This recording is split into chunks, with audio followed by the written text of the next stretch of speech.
How do you respond to calls by Lawyers for Liberty to suspend the Padu initiative until amendments to the PDPA Act is done to protect users' personal data? Because currently under the Act, the federal and state governments are exempted.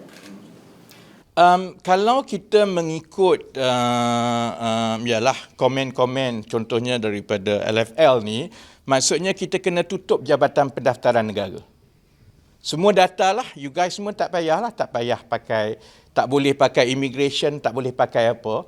Kerana yang Padu ni ialah data yang dikumpul. Ini bukan data baru. As we speak, you all have tons of your data all over the place dalam database kerajaan. Kan? Jadi, I mean, if you project the same argument, so kalaulah tanpa ada PDPA yang dipanjangkan kepada data-data awam dengan agensi kerajaan, maka kerajaan tidak boleh meneruskan apa-apa proses yang melibatkan data rakyat, maka semua agensi sekarang ini kena tutup. Kerana memang akta PDPA tidak meliputi agensi awam. And there's a reason for it. And I was hoping that at least LFL, before they issue statements like that, they understand what's the difference between PDPA and data awam.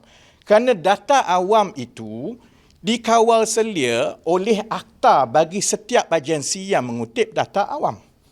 Kalau pendaftaran di JPJ contohnya, perkara mengenai kebertanggungjawabан data dan kerahsiaan data dan pengendalian data oleh penjawat awam itu telah pun termasuk di dalam akta. Kalau Jabatan Pendaftaran Negara dah ada akta dia. Jadi masing-masing itu kenapa PDPA itu tidak meliputi akta-akta jabatan-jabatan awam, kerana setiap jabatan awam yang mengumpulkan data tu dah ada akta dia. Yang tak ada akta ini contohnya bila Grab buat app. Grab tak ada akta Grab. Kalau ada satu company buat app baru and is a commercial, is a third party, dia tak ada akta dia sendiri. Sebab itu untuk pengumpulan data ataupun aplikasi yang melibatkan data awam di pihak swasta, dia itulah yang menggunakan PDPA. And I would have thought that a so-called lawyer group would have understood that. Kan? Jadi, I think ialah, dan saya harap orang ramai yang mendengar ni pun faham. I know that is everyone's concern about data security. Tapi kita juga kena faham bahawa penjawat awam mempunyai berpuluh akta yang mengawal selia pengendalian data. Yang risiko yang ada ni bukan sangat semata-mata di penjawat awam. Dia sebenarnya dengan segala aplikasi yang kita ada ni. So we have to be fair lah dari segi itu. And I find it very difficult to comprehend that before this we don't have a problem dengan mendaftar di sana, mendaftar di sini, jabatan kerajaan and so on. Suddenly bila kerajaan nak digitalize the service, and for us to digitalize the service, we need a central database like this. Suddenly semua jadi terpaling data.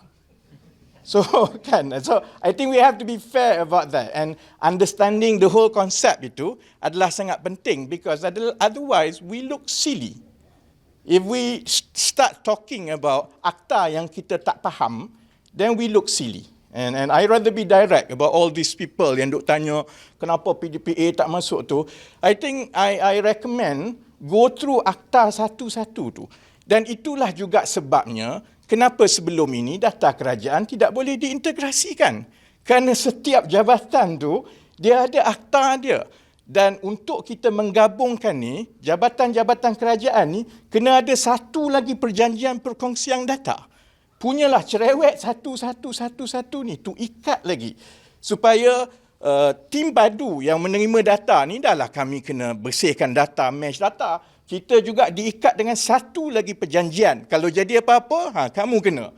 Jadi, I think lah, I don't want to go through in details, and I think over the time in the last few months, we have been talking about this, kita dah update dalam parlimen. Kalau orang tanya, ada orang tanya, kenapa kita tak tunggu akta omnibus dahulu? Bolehlah kalau nak tunggu akta omnibus, buat akta tu dulu. Selalunya untuk menggubal satu akta, rekod pentadbiran-pentadbiran yang lalu adalah 3 ke 4 tahun. Kita cuba nak buat rekod baru, menggubal akta dalam tempoh 1 tahun. Itu rekod yang tak pernah dicapai oleh pentadbiran sebelum inilah. But 1 year gap, just semata-mata, dan akta omnibus itu ialah akta yang membolehkan jabatan-jabatan berkongsi. Bukannya akta omnibus itu ialah akta baru yang akan melindungi data. Kerana perlindungan data itu dah memang ada di dalam akta-akta sedia ada. Even then, I think, those people yang duk bertanya tentang akta omnibus ni kurang faham. Dia tak faham sebenarnya data protection tu dah ada pun dalam akta masing-masing. Tapi kalau kita contohnya, ada 200 pangkalan data kerajaan di bawah berpuluh-puluh data kan, di bawah berpuluh-puluh akta. Kita nak pindah setiap satu akta itu untuk membolehkan perkongsian kerajaan.